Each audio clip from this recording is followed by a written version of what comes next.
Bagi yang imannya lemah atau kagetan dalam beragama, saya sarankan tidak usah menonton video ini. Ini ada Bayu Segara. Bayu Segara. Selamat pagi, Pak Bayu. Selamat pagi, Pagi, Pak. Muslim apa Kristen, Pak? Muslim. Oke, baik. Silakan. Ada yang mau ditanyakan, monggo, Pak.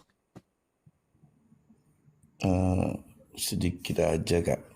Ya, boleh. Silakan. Saya mau bertanya, di dalam Bible itu kan setiap Yesus berucap untuk yang di atas itu kan mengatakan dia tuh menyebutnya Bapa gitu, kan gitu. Tapi kenapa waktu dia disalibkan dia memanggil dengan sebutan Eli lama sabatani itu? Itu aja yang mau saya tanya. Oke, baik. Terima kasih. Izin, Pastor. Monggo. Ya, salam kenal Kak Bayu. Iya. Jumpa. Ya. Selama bertanya asal dengan rendah hati dan tulus kami sambut ya. Namun mohon selalu kami ingatkan dua hal, mohon tidak mengolok Tuhan Yesus, atau yang nomor dua, mengartikan agama Kristen jika ini bukan agama Anda, karena menjadi bertanggung jawab di akhirat. Nah, kami senang Anda bertanya, bukan mengolok ataupun mengartikan sendiri. Pertanyaannya, kenapa Tuhan Yesus di atas kayu salib berkata Eli Eli lama sabachthani, yang artinya Allahku Allahku mengapa engkau meninggalkan aku? Nah, sering diserangkan kepada kami, berarti itu dia kesakitan tuh, berarti dia itu bukan Tuhan, bukan Allah dia, soalnya ngomong gitu.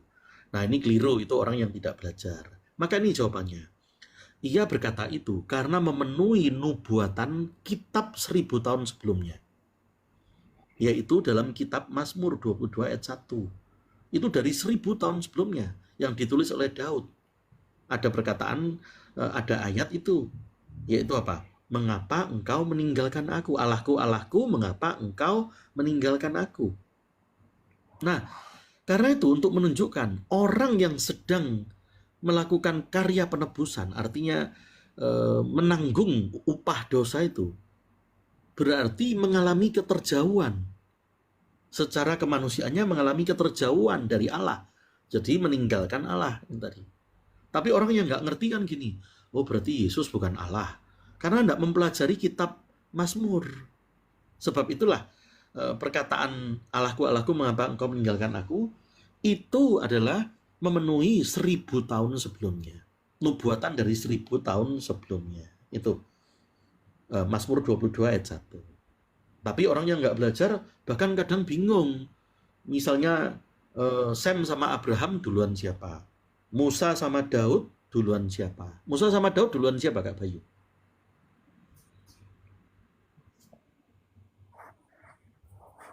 Kalau Musa sama Daud duluan siapa, Kak Bayu?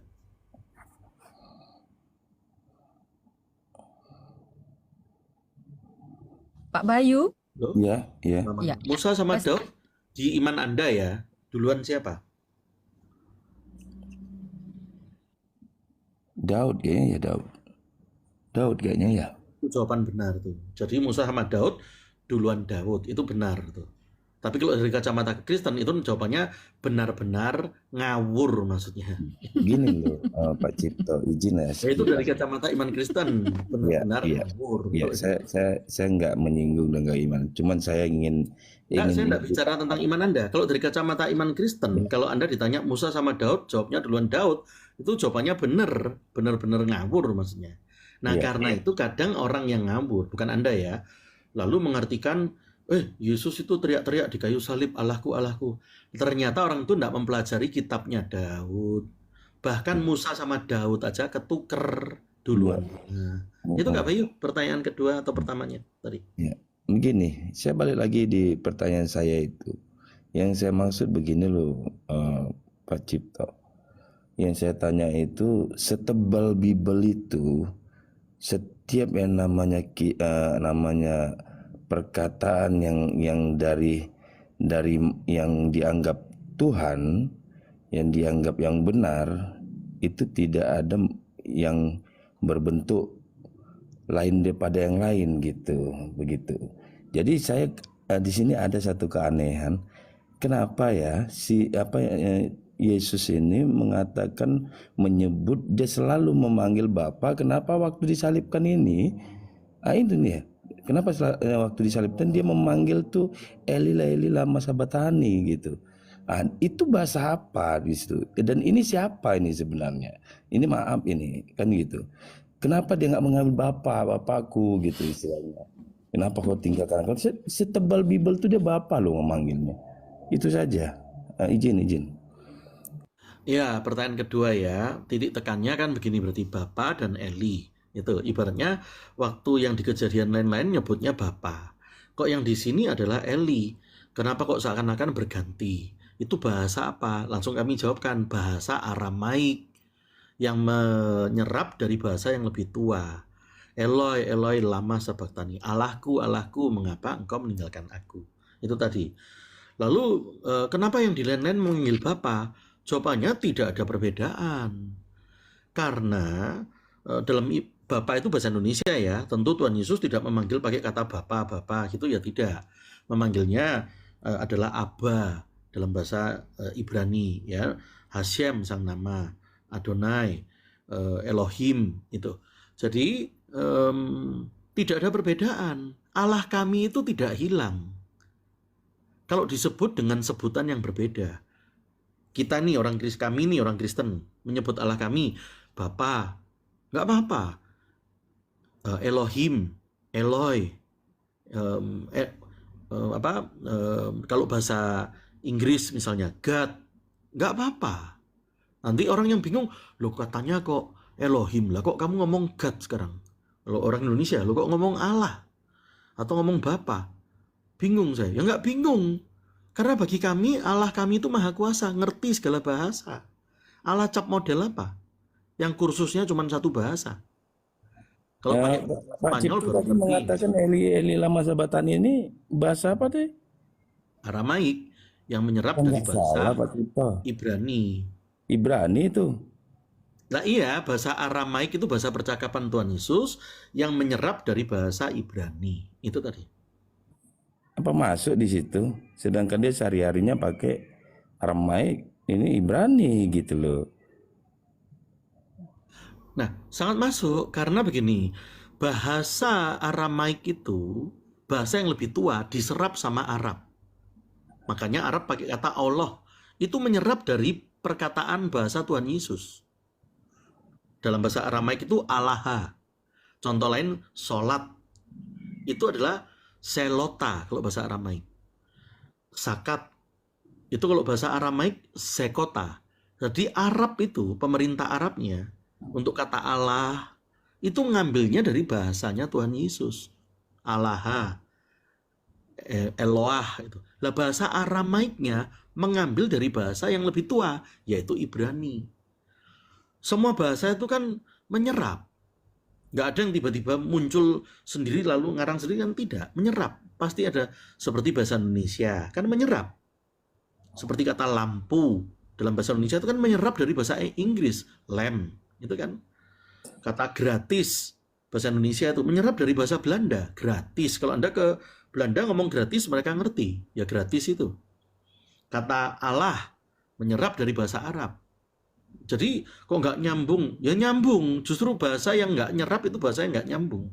Semua bahasa itu pasti menyerap. Ini Ibrani ini bahasa dari mana nih Pak Cipto? Ibrani adalah bahasa pertamanya di dunia, bahasanya Adam. Jadi dalam iman ada dalilnya. Sebentar nanti saya bacakan. Dalam iman kami itu nama asli Allah itu tidak mungkin bahasa Arab. Arabnya belum lahir. Jadi kalau ada orang congkak di depan kami, saya tidak bicara agama Anda, tidak bicara Anda. Misal ada orang siapapun congkak di depan kami, bahasa asli, nama Allah itu aslinya bahasa Arab. Langsung kami ketawa. Ketawa itu bukan mentertawakan, tapi menunjukkan data. Kamu belum lahir Arabnya. Waktu Allah mengenalkan diri kepada Abraham, nggak pakai bahasa Arab. Abraham nggak berbahasa Arab. Allah cap model apa yang linglung? Mengenalkan diri nama aslinya pakai bahasa Arab kepada Abraham. Itu bukan Allahnya kami. Nama asli Allah pasti bukan bahasa Arab dari kacamata iman kami. Karena Arabnya belum lahir. Nah sekarang timbul pertanyaan. Kalau gitu bahasa paling awal di dunia itu bahasanya apa? Ini jawabannya.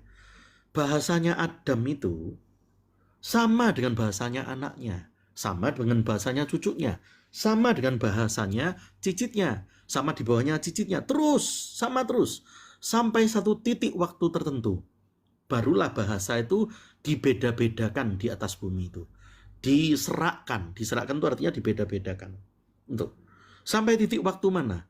Nah, kalau dalam Alkitab jelas catatannya, sampai 13 generasi di bawah Adam. Kalau kami cari dalam iman lain, nggak ada penjelasan seperti ini. Tapi kalau dalam Alkitab lengkap. Adam itu bahasanya sama dengan anaknya, dengan cucunya, dengan cicitnya, dengan seterusnya. Sampai satu titik waktu tertentu baru dibedakan. Titik waktu itu kapan? Sampai 13 generasi di bawahnya. Siapakah itu? Sampai orang, yaitu seorang anak dari Eber. Eber itulah Ibrani.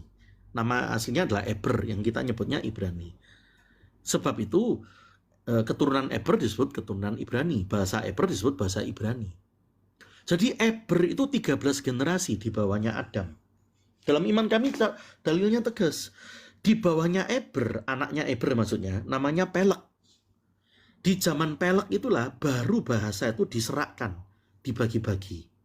Jadi dalilnya di mana, Pastor? Di Kejadian 10 ayat 25. Catat itu. Saya bacakan. Bagi Eber lahir 2 anak laki-laki. Nama yang seorang ialah Pelek. Sebab dalam zamannya bumi terbagi. Itulah. Karena itu waktu Menara Babel itu bahasa diserahkan. Dalam zamannya Pelek ini. Jadi dari Pelek ke bawah bahasanya beda. Tapi dari Pelek ke atas, yaitu ayahnya, Eber, sampai ke atas, saya bacakan nih. Kalau dalam Alkitab jelas tuh. Bahasanya sama semua, Ibrani. Jadi kalau Anda bertanya, dari mana itu bahasa Ibrani? Itu bahasa pertama. Bahasa Eber itulah yang dipakai bahasa Adam. Tentu Adam nyebutnya bukan bahasa Eber. Tapi artinya satu bahasa dengan Eber. Ibrani kuno. Eber kuno, bukan Ibrani yang zaman modern sekarang. Karena bahasa pasti mengalami perkembangan. Jadi Eber kuno, saya bacakan sekarang. Eber itu 13 generasi di bawahnya Adam. Sampai 13 generasi ke atasnya tuh satu bahasa semua. Ayahnya Eber itu namanya Selah. Ayahnya Selah namanya Arpasad. Ayahnya Arpasad namanya Sem. Ayahnya Sem namanya Nuh itu. Ayahnya Nuh namanya Lameh. Ayahnya Lameh namanya Metuselah. Ayahnya Metuselah namanya Henok. Ayahnya Henok namanya Jared. Ayahnya Jared namanya Mahalalel. Ayahnya Mahalalel namanya Kenan. Ayahnya Kenan namanya Enos. Ayahnya Kenos namanya Set. Ayahnya Set namanya Adam. Lo orang Kristen bisa menjelaskan ini. Karena apa? Tertera di Alkitab. Makanya Alkitab itu menjelaskan dirinya sendiri. Jadi kalau Anda bertanya dari mana bahasa Ibrani? Itu bahasa pertama di dunia. Jadi nama asli Allah pasti dalam bahasa Ibrani. Bukan bahasa Spanyol. Apalagi bahasa Arab atau bahasa Portugis atau bahasa lain-lain itu tidak mungkin. Jadi kalau ada orang Spanyol, ada orang Arab congkak. Woi, saya kasih tahu ya orang Kristen, nama asli Allah adalah misalnya orang lain nih, tidak bicara agama Anda. Ulu, nama asli Allah adalah Ulu atau Olo atau Ili. Ya kami jawab, gak mungkin pakai bahasamu, kamu belum lahir, Spanyol atau Arab belum lahir. Itu Kak Bayu, pertanyaan keempatnya. Pertanyaan kelimanya. Oh ya udah. Iya. Iya. Cukup Pak Bayu? Cukup. Oke, baik. Terima kasih Pak Bayu. Kalau Luar dari biasa. kacamata imannya Kak Bayu, nama asli Allah itu pakai bahasa apa? Sebelum ada bangsa Arab itu. Kan waktu zaman Abraham belum ada Arab tuh. Nama asli Allah siapa itu Kak Bayu? Kepada Nuh itu nama asli Allah mengenalkannya siapa? Kepada Musa. Musa kan nggak ngomong baik bahasa Arab. Saya nggak nyampe ke situ ya sebenarnya. Belum Ya, nyampe. kami itu menyebut nama Allah, dan itu aja. Ya, berarti belum nyampe ya ke sana. Nggak apa-apa Kak Bayu. Enggak, nanti saya bernarasi yang enggak nanti salah pula saya dipandang sama seiman saya di bawah, mana tahu ada. Benar, karena tadi sudah ngawur sekali Daud sama Musa. Nanti jadi ngawur kedua kali. Iya Kak Bayu, senang Anda bertanya. Kalau nggak bisa menjawab juga Anda profesional berkata tidak nyampe, itu luar biasa. Itu Benar, adab. mantap. Terima kasih Kak Bayu. Ya, terima kasih. Terima kasih Pak Bayu. Oke, iya. Nanti kapan-kapan naik lagi boleh bertanya Pak Bayu ya. Ya, makasih ya Kak ya. Siap. Sama-sama Pak, sama-sama. Salam toleransi ya Pak Bayu ya. Dan Yesus berkati.